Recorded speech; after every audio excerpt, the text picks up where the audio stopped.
मोदी के बाद योगी आदित्यनाथ ही प्रधानमंत्री होंगे, इसकी एक तस्वीर आई है। पिछले 15 दिन से जिसका जवाब भारत की जनता गूगल में ढूंढ रही थी, उसका सबूत खुद योगी आदित्यनाथ ने पेश कर दिया है। पीएम मोदी ने योगी के जरिए सीधा संदेश दिया है कि भविष्य में उनके बाद योगी आदित्यनाथ ही प्रधानमंत्री की कुर्सी पर बैठेंगे। इस तस्वीर पर आप क्या लिख सकते हैं? क्या कहानी जोड़ सकते हैं? क्या तर्क दे सकते हैं? क्योंकि सियासत में हर तस्वीर की अपनी कहानी होती है और ऐसी ही कहानी इन दो तस्वीरों में छिपी हुई है। एक संदेश के साथ योगी ने इन दो तस्वीरों को जब भारत की जनता के सामने पेश किया तो योगी आदित्यनाथ के विरोधियों में खलबली मच गई।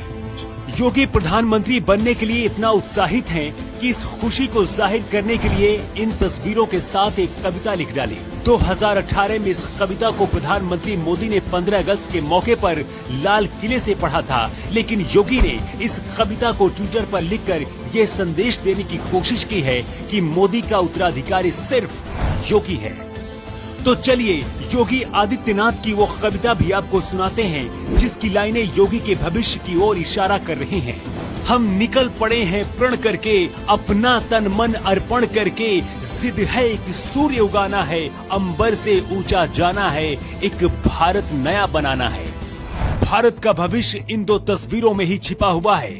कैसे, इसे समझिए। आज से करीब 15 दिन पहले योगी को दिल्ली बुलाया गया था। दिल्ली में बीजेपी कार्य समिति की बैठक के दौरान भी पीएम मोदी ने योगी का कद बढ़ाने की भरपूर कोशिश की थी। बैठक में अमित शाह, राजनाथ सिंह, नितिन गडकरी जैसे धुरंधर नेताओं को दरकिनार करते हुए मोदी ने कार्य समिति की बैठक का प्रस्ताव पढ़ने का मौका सिर्फ योगी आदित्यनाथ को दिया था। ये बात भाजपा के कुछ बड़े नेताओं को भी खटकी थी, लेकिन मोदी के सामने किसी ने अपनी जुबान नहीं खोली।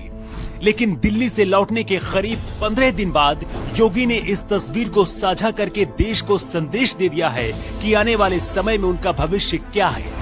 लेकिन मोदी योगी को प्रधानमंत्री क्यों बनाना चाहते हैं? चलिए आपको इसकी वजह भी बता देते हैं। इसकी पहली वजह ये है कि प्रधानमंत्री मोदी को एक सख्त नेता चाहिए और योगी आदित्यनाथ अपनी सख्त छवि के लिए जाने जाते हैं।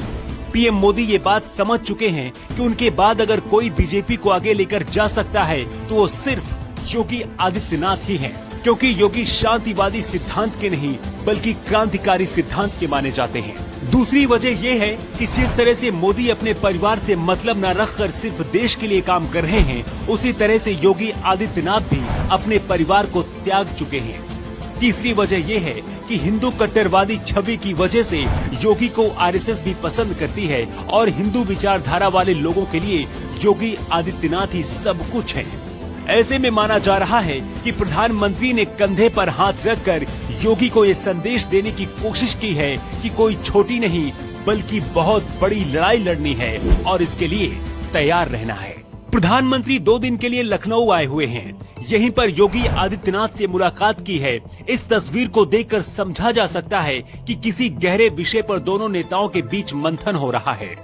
मोदी के कंधे पर योगी की भेंट की हुई शॉल है और योगी के कंधे पर मोदी का हाथ है। अपने 20 साल के राजनीतिक कैरियर में पहली बार मोदी ने किसी के कंधे पर हाथ रखा है। अमित शाह मोदी के सबसे करीबी माने जाते हैं, लेकिन ऐसी तस्वीर आपने कभी नहीं देखी होगी जैसी आज देख रहे हैं। शायद पीएम मोदी भी ये समझ चुके हैं कि असल में योगी आदित्यनाथ का कद क्या है। आपकी नजर में इस तस्वीर के मायने क्या हैं? आप अपनी प्रतिक्रिया कमेंट बॉक्स में दे सकते हैं।